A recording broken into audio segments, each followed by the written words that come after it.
নমস্কার বন্ধুরা, আমি আজকে নীলিমা কুকিং শো থেকে আজকে আমি করতে চলেছি বাচ্চাদের জন্য এই যে একটু পকোড়া বানাবো।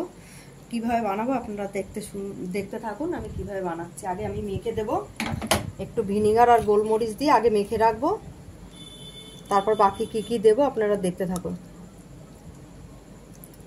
এবার আমি একটু গোলমরিচের গুঁড়ো দিয়ে এটাকে একটু মেখে রাখবো 5 মিনিট, তারপরে আমি বাকি যে মশলা দেওয়ার আমি সেটা দেব। মাংসটা কম, তার জন্য আমি 1 ঢাকনা দিলাম, বেশি দেওয়া যাবে না, দিলে টক হয়ে যাবে, ওই জন্য আমি পরিমাণটা কম দিলাম। বন্ধুরা এবার আমি দিয়ে দিলাম রসুন বাটা 1 চামচ, দিয়ে দিলাম 1/2 চামচ আদা বাটা,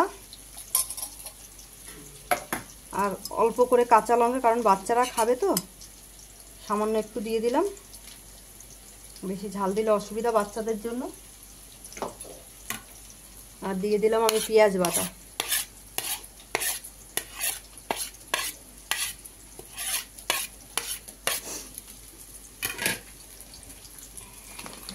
এবার আমি দিয়ে দিলাম একটা ডিম,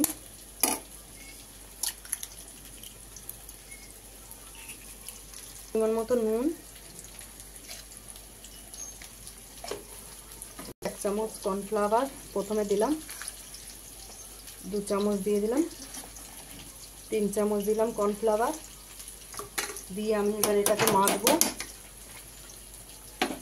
এবার আমি রেডি করবো।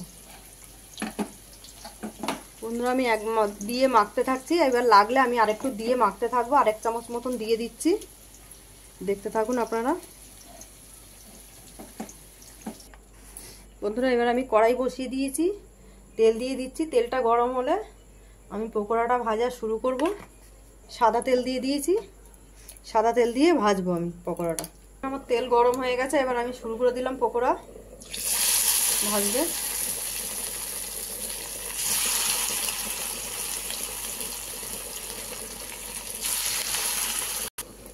বন্ধুরা কড়াইটা দেখে আপনারা কেউ খারাপ ভাববেন না, এই কড়াইটা ভাজতে খুব সুবিধা হয়, কালো কড়াই হয়ে গেছে কিন্তু দেখে আপনারা খারাপ ভাববেন না, কড়াইটাই এই ধরনের, এটা ভাজা খুব সুন্দর হয়, এর জন্য আমি এই কড়াইটা ব্যবহার করি ভাজার জন্য।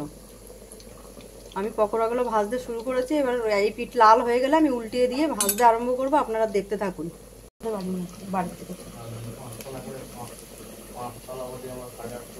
প্রথমে আমার হয়ে গেছে, আমি এবার তুলে ফেলছি, এইটা আরেক ধাপে বসাবো, প্রথমটা হয়ে গেল।